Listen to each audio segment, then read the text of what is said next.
बहुत समय पहले की बात है। एक राज्य था जिसका नाम था सूर्यनगर। वहां के राजा वीरेंद्र सिंह न्यायप्रिय और पराक्रमी थे। उनकी एक ही बेटी थी, राजकुमारी चांदनी। वह जितनी सुंदर थी उतनी ही बुद्धिमान भी। पर सूर्यनगर पर एक बड़ा संकट मंडरा रहा था।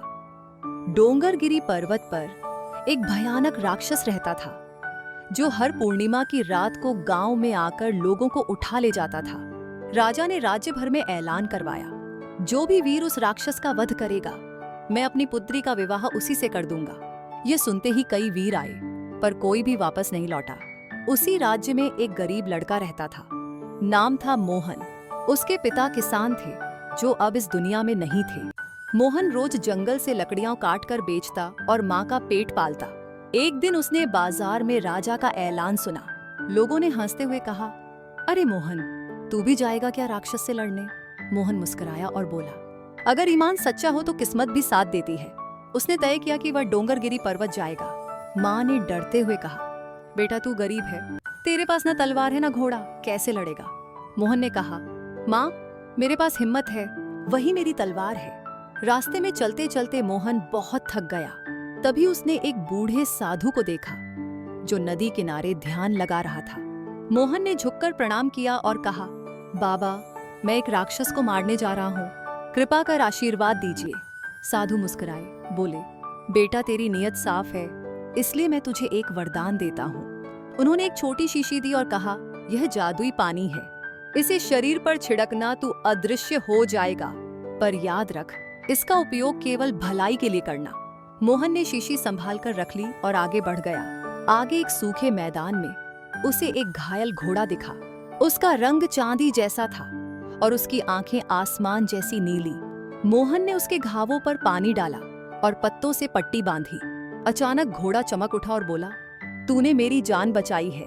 मैं साधारण घोड़ा नहीं, एक जादुई उड़ता घोड़ा हूँ। अब से मैं तेरा साथी रहूंगा। मोहन चकित रह गया, पर खुशी से उछल पड़ा। घोड़ा हवा में उड़ने लगा और मोहन को डोंगरगिरी पर्वत की ओर ले गया। डोंगरगिरी पर्वत ऊंचा और डरावना था। गुफा से धुआं और चीखें निकल रही थीं। मोहन ने शीशी से कुछ बूंदें अपने ऊपर डालीं और वह अदृश्य हो गया। गुफा के अंदर राक्षस विशालकाय था। लाल आंखें, लंबे दांत और उसकी गरज से पत्थर तक कांप उठे। राक्षस खुद से बड़बड़ा रहा था, आज मैं फिर किसी गांव वाले को खा जाऊंगा। मोहन ने चुपचाप पास जाकर उसकी तलवार पर वार किया। राक्षस चीखा, कौन है? कहाँ है तू? पर मोहन अदृश्य था। उसने एक और वार किया। इस बार राक्षस जमीन पर गिर पड़ा। मोहन ने उसका सिर काट दिया और विजय की गर्जना की, जय मां भवानी। उड़ता घोड़ा मोहन को लेकर सूर्यनगर पहुंचा। पूरे राज्य में खुशियों की लहर दौड़ गई। लोग चिल्लाने लगे, राक्षस मर गया, हमारा नायक आ गया। राजा ने स्वयं मोहन का स्वागत किया और कहा, वीर मोहन, तूने पूरे राज्य को भय से मुक्त किया है। मैं अपना वचन निभाता हूँ, राजकुमारी चांदनी तुझसे विवाह करेगी। पर मोहन ने विनम्रता से कहा, महाराज मैं गरीब हूँ, मुझे कोई महल या सोना नहीं चाहिए। बस सबके दिलों में मेरा नाम सच्चे इंसान के रूप में याद रहे, यही मेरी जीत है। राजकुमारी मुस्कुराई और बोली, ऐसे विनम्र और साहसी व्यक्ति से बढ़कर कोई नहीं, मैं भी तुम्हारे साथ रहना चाहती हूँ। राजा ने आशीर्वाद दिया और राजकुमारी का विवाह मोहन से कर दिया गया। विवाह के बाद मोहन जब राजमहल के बगीचे में गया तो जादुई घोड़ा वहां खड़ा था।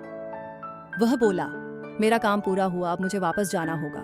मोहन ने आंसू भरी आंखों से कहा, तू मेरा सच्चा मित्र था, तेरी मदद के बिना मैं यह सब नहीं कर पाता। घोड़ा आकाश में उड़ गया और एक तारा बनकर चमकने लगा।